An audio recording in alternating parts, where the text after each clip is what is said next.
morning, afternoon, evening, wherever you are in the world, and a very warm welcome to this Explain Pain in the Clinic. My name is Joanna Taylor. I am Director of NOI in Europe, and I am joined this morning by my very good friend and Principal NOI instructor, Tim Beames. Morning, Tim. Morning.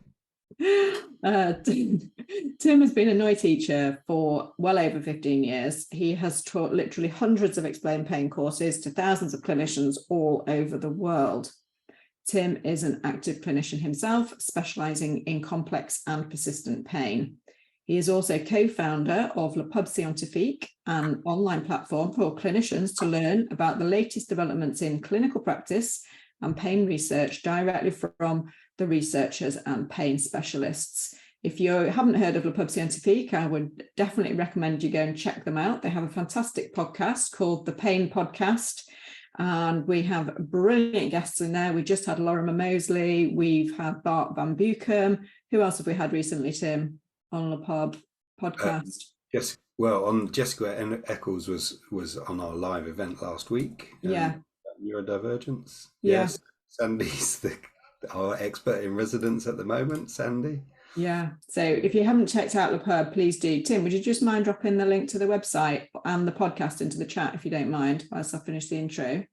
Okay. Thank you. So Tim is also co-author of the Graded Motor Imagery Handbook with David Butler and Lorimer Moseley. So these sessions are all about exploring how to practically use Explain Pain in the clinic. Some of you will have already done an Explain Pain course, and for those of you, these sessions are designed to both reinforce what you've already learned, but also to expand on them. And for people that haven't already done a NOI course or an Explain Pain course, these are an introduction to what it's all about, what we do, and what you can gain from Explain Pain.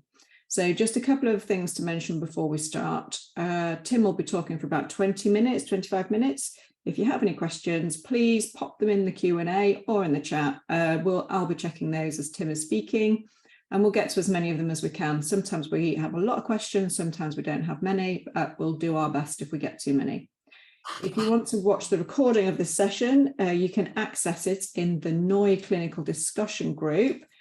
I will drop the link to that into the chat right now. So if you're not already in the clinical discussion group, we highly recommend you join. It's free, it's open to everybody. You will find NOI clinicians in there answering your questions and also sharing patient stories, hints, tips, suggestions about pain, treating pain. It's fantastic. Dave Butler's in there, David Bolton's in there. Absolutely superb group, highly recommend. So without further ado, Tim, today we're going to be talking about building trust with your patients. So where would you like to start? Excuse me, my hay I get the hay fever out of the way. So I would like to start with just the idea that someone has made the effort to come to see you or see their doctor or whatever, and then being referred to you.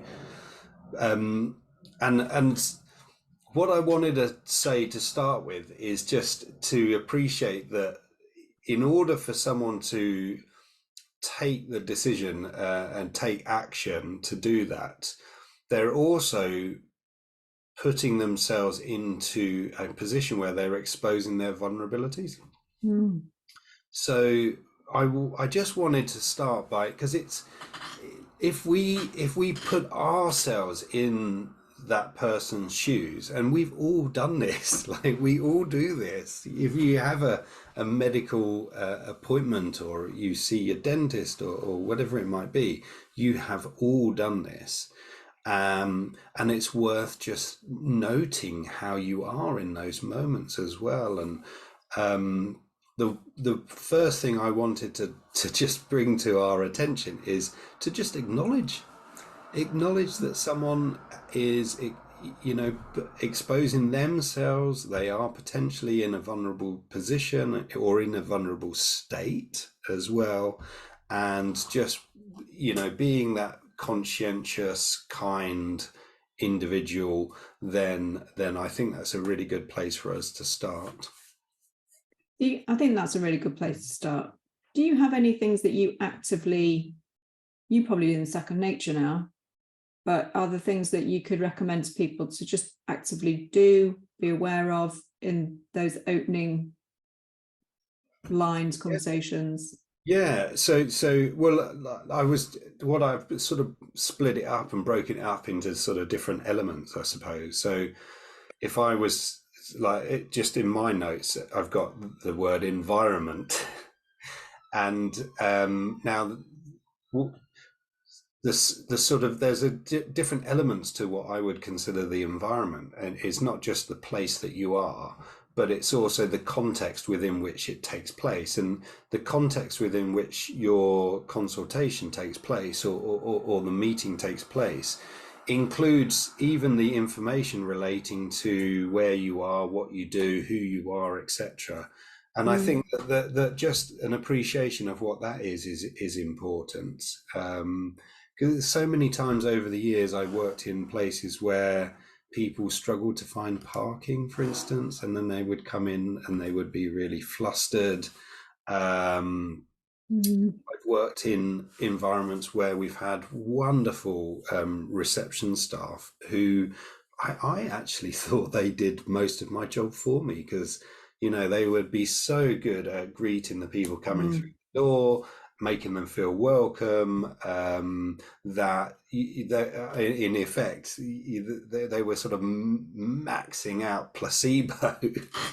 so they were coming to see me in the perfect place. And then there's elements within the sort of environment, the setting. Someone's mentioned this. Oh, hell, Marie. Yeah. So even things like just what the human connection would be like. So if you've never met each other, then greet as you would expect. Say, hi, my name's Tim. It's really good to meet you. As Marie says there, you might have various different pleasantries that sort of soften the transition between what it's taken for them to get there and to be in this human to human connection as well, where you might be in a vulnerable state. So I absolutely agree with Marie. Whatever those pleasantries would be, I think are an important part of that process, not to be dismissed. And each one of us have different skills. Like I have a really good friend, and he is just amazing at his personal skills. Like he is brilliant at recognizing if someone's had a haircut, got new shoes on, remembering they've been on holiday, and all these sorts of things. And I watched him for a really long period of time, just going, I can't believe that he remembers all those details. So I've taken that on and go, well, I'm terrible at remembering all of that. And the way that I do it is I make some notes. I make some notes about what people are doing, and I have a sufficiently small caseload where I know what each one of my patients, clients, whatever you want to call them, I know what they're up to. So to me, I felt that was important. The sort of being a human was important for me.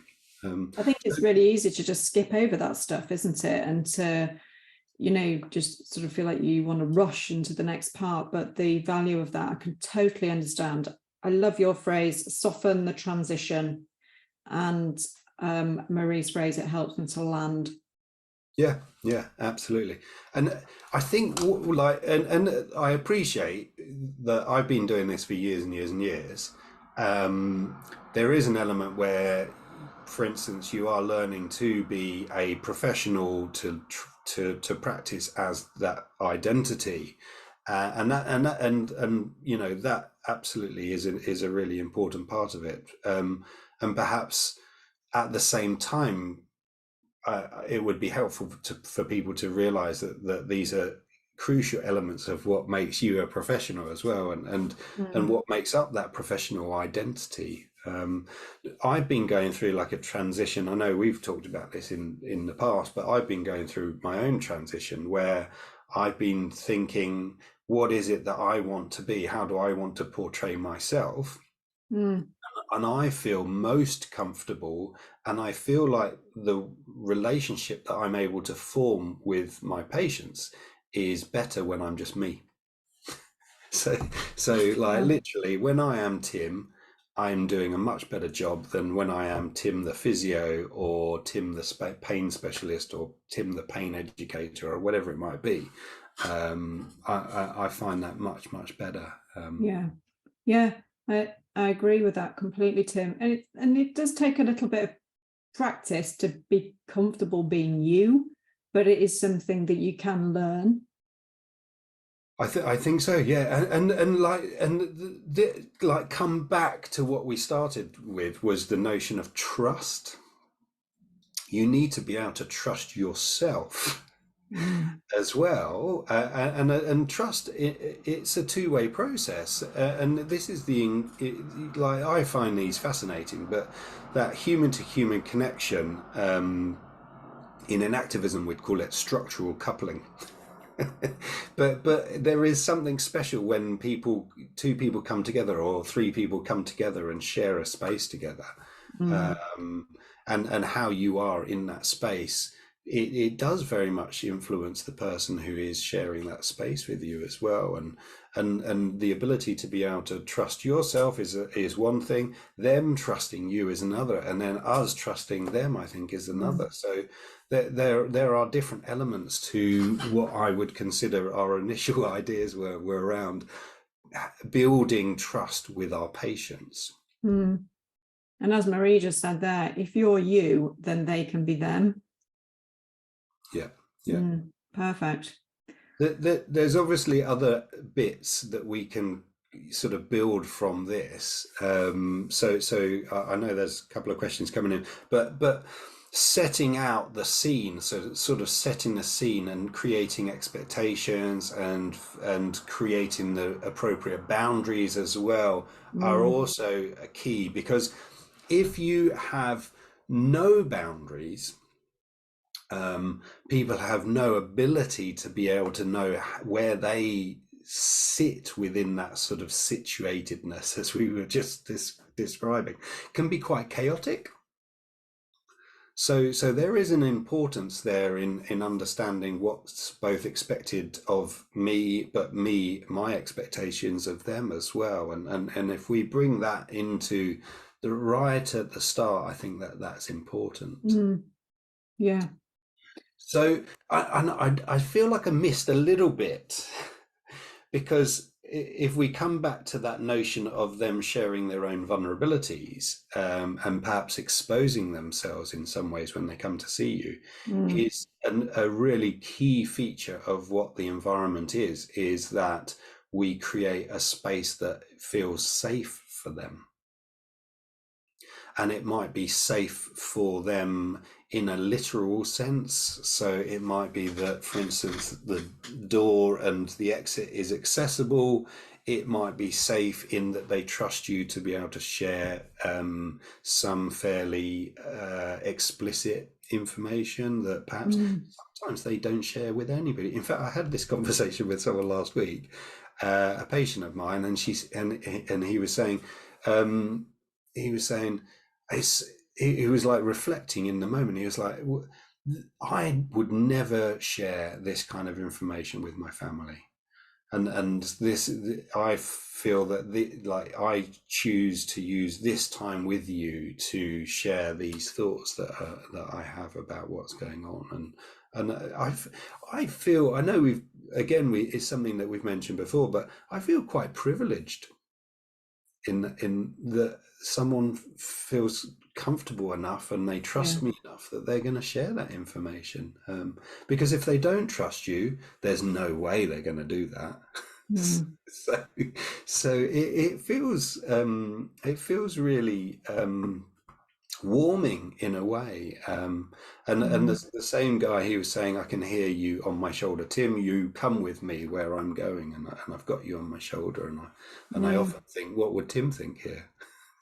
Which is a bit, I don't know, that sounds a bit bonk. It sounds like the man with two brains, doesn't it? Or the man No, it does not at all, Tim. It sounds like it doesn't sound bonkers at all. And I really think that those moments of connection that you feel with people who you're building these trusted relationships with, they are not bonkers at all. And the fact that that person is saying that they're taking you with them is that's a kind of deep in some ways, isn't it? But it is about connection, and you're only going to get that level of connection if the person really, really wholly trusts you.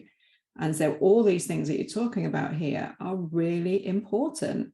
But for you being able to practice as you know, and to allow yourself to create those deep connections with people. And comments like that to me just seem like that person is just affirming the depth of the trust and connection that you've created. You're doing a bloody brilliant job if you're managing to create those kind of bonds with people. Yeah, and it's weird because you say that, and when I hear it back, I feel uncomfortable, and I'm sure other people will feel like that. But that's what I feel like that's what I'm striving for. Yeah. So I'm meeting my expectations of what I'm trying to create with that person. So can I just jump in here with there's loads of comments coming through. Thanks everybody, it's wonderful. But there was somebody there that just said, Daniel asked a really great point here. How would you go about setting boundaries in the flow of a conversation? Yeah, it's a great question, Daniel. Look, I've got to say, everybody's going to do this differently. And some of it might be that you have various different sort of commitments or instructions or information that you share pre the time that you start sitting down with each other. But I deliberately said, and I literally have I don't know, some sort of spiel that comes out of my mouth that says, you know, these are how we're going to work together. This is the time that we have together.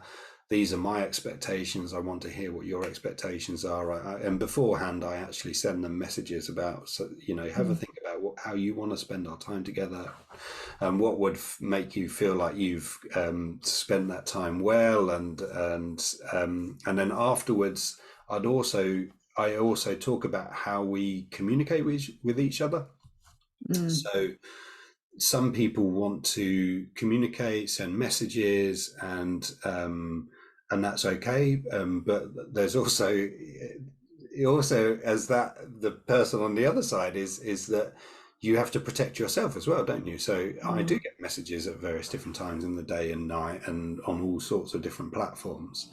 And I'm not going to answer them straight away. So them knowing that I will get them, see them, receive them, and in time I will also answer them, I think is important.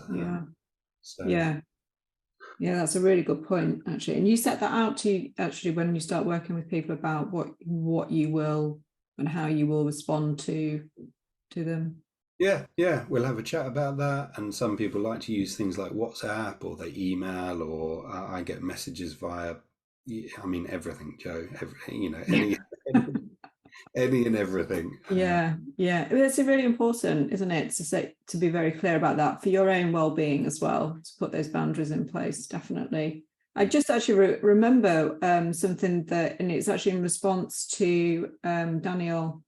We had Ben Cormack doing a clinical coaching, clinical confidence coaching series for the Pub Scientifique, and he said that before he sees any patient, he reminds himself of his personal values and around how he wants to go. And he did actually say that he kind of has like a pre-match warm-up, in that he does just remind himself that I want to be kind, I want to be authentic, these are my boundaries, don't cross them. He has a little word with himself before he goes in and sits with a person. And I thought that fitted quite nicely to what Daniel was saying. Yeah, you introduced me to post-its, didn't you? So I have my own little post-its, which you say I have my post-it on my computer that reminds me how I need to be every day. Yeah, I think it's really helpful as well, because it's the first thing that I see before I speak to someone. So you check in on yourself. Yeah, absolutely. Sarah says, do you say, I feel privileged that you have told me this, thank you for letting me in and trusting me? Stuff like that. Yeah, Yeah. I mean, it depends on the person, the word that you use, but yeah, I'll say things like that. Yeah. Mm, I mean, to me, that's both being human, but it's also a validation process. And I know we talked about validation and listening and communication, and we've spent time on that, but this absolutely, this is a crucial part of what we're talking about now. is being able to demonstrate a number of different levels of validation, and one of them would be sharing things like that back to them. So yeah, if I feel really privileged, honored, humbled, whatever it is, then I will absolutely share that straight back. cool. Yeah, I, f- Okay. I feel that that's important. So I will make sure that I make the space to be able to do that as well. Yeah. Um, Where next? Yeah. Well, we talked about environment, we've talked about boundaries, and there's various different elements within each one of those that we have spent some time talking about. I mean, things like expectations, needs, goals, capacities, etc. We've mentioned in previous episodes, we've talked about listening and communication. Um, I suppose just checking in on people who haven't listened to things is features of being able to be curious and non-judgmental are important to me, at least when I'm listening, and recognizing that environment, that situatedness, and the structural coupling is that there is this shared space, Mm, and that we're creating space in order for someone to feel comfortable sharing their self, their narrative, their story, whatever you want to call it. Um, there's another part of that as well, the sort of non-verbal bodily sort of, how you act in that space as well, that some people I am weirdly like a body empath or what does whatever. that mean? Well, like whenever someone is like motioning, if they look distressed and I don't know, or angry or whatever, that and they demonstrate that with their body, it's like I implicitly pick things like that up. So I've noticed in the past that someone leans forward and I lean forward, and they cross their arms and so I seem to tune in well to that. So, but not everybody does. Mm, So being able to pick up those cues in someone's actions, I think, is also an important part of this as well. And in fact, if you understand how you can work with your body and with that space, you can create that, because not everybody wants you to come into their space. Some people no. want to leave you, and there's elements of you bodily creating the sense of safety as well, and openness, and being able to just give those cues as well with your body, I think is just another layer as well of creating that trust in there. Yeah. Oh, Tim, 27 minutes past 11. Where did that go? We haven't, there's more to do, isn't there? Obviously, there's lots more for us to talk about, because like the other thing like there's obviously we're sort of, in a way, we're sort of going through a time flow on this, but there's elements of how you might support someone as well. So not everybody needs lots and lots of support. They're much more autonomous. But some people need, first of all, a little bit of validation to recognize that you are there, and you want to build some trust and relationship, and give your support and guidance, and then move from that point as well. So it's helpful to have those discussions in, how can I best support you? How much support do you feel you need? And questions like that, I think, are really helpful. Sometimes people haven't thought about that. So just dropping that in there, it's a really interesting way of so this is how we're working together, and how are we going Yeah. to work together. So And do you know what, Tim? That just makes me think, how many times outside of that clinical environment do you get people saying, how can I support you?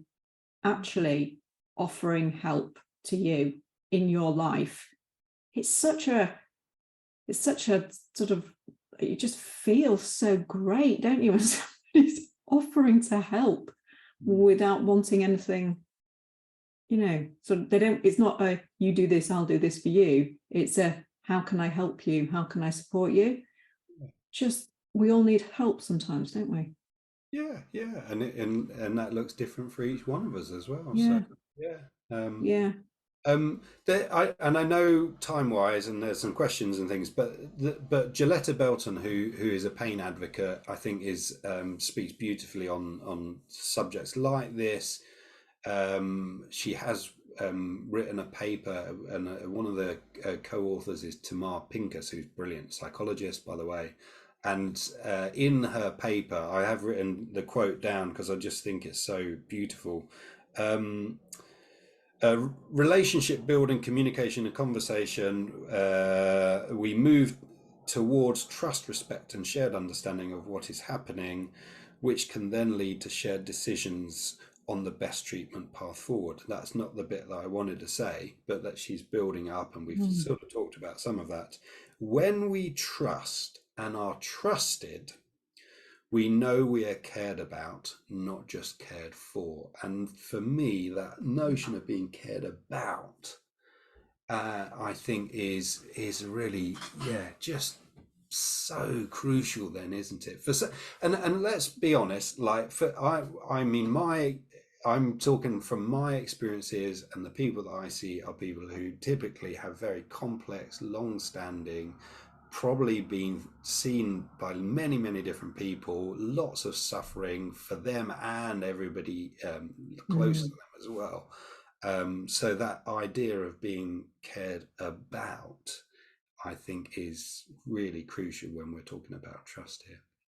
I think it's really crucial. I think that's a really beautiful quote, actually, Tim. Yeah, that's the game changer, isn't it? Rather than being cared for, which is kind of easy to do, isn't it?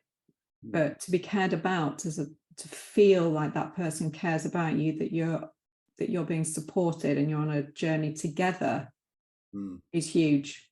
And you can picture it. I think for me it's quite vivid. Like, people in my life who care about me, if I bring them to mind, or a time that I'm with them, I feel different bodily. I'm like, Safe. Safety there, isn't there? So yeah, just thank you. That was great. I think that's a really great place to draw it in now. I've really enjoyed that session, Tim. Really enjoyed that. Thank you. I hope that everybody that's been watching live has got something out of it too. And if you're watching on catch up, hope you've enjoyed it. So there is just, there is a quick question gone. There was a question there about, what are your thoughts on crossing arms and legs? We do it sometimes, don't we? I think it probably came at a point when I was talking about non-verbal communication and being a bodily empath. So yeah, I mean, there are times when someone needs to know that you're sort of like, if I'm adopting a sort of closed position, that I'm shutting down a boundary. I'm closing off to something. So I'll use that deliberately on occasions. So yeah, when I feel like this is too much, close down. There are times when I'll deliberately move away, move out, create space, move in, and all sorts of different things that you might do. Thanks, Tim.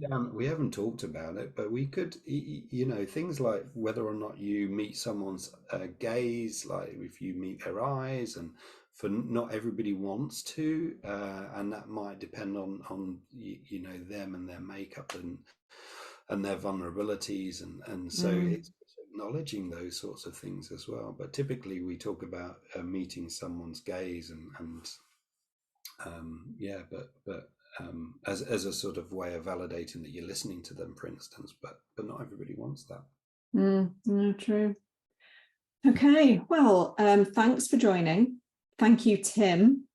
That was really great. Loved it. So as I said earlier, the recording will be in the clinical discussion group. If you want to watch back, pick up any of those really nice quotes that have been talked about today. And also just to let you know that if anybody is thinking or wanting to do an Explain Pain course with Tim, summer school has started. That's the 8-week, 8 sessions over 8 weeks. That's started, but you can still join, I think, for about another week if you wanted to. But then there is a live face-to-face course coming up on the 30th of September in London. If anybody is in the London area and would like to join a face-to-face course with Tim, then the 30th of September and the 1st of October is his next face-to-face. And then his next Explain Pain online, which is the 4 sessions over 4 separate days, starts in October. So the links to those will be below in the recording. If you want to just sign up for any of those, just click on through. And I think that's it for today. Thanks. And thanks for all your fantastic questions, comments, and contributions. We love to connect with you all. Have a great rest of your day. And we'll see you in a couple of weeks. Thanks, guys. Bye for now.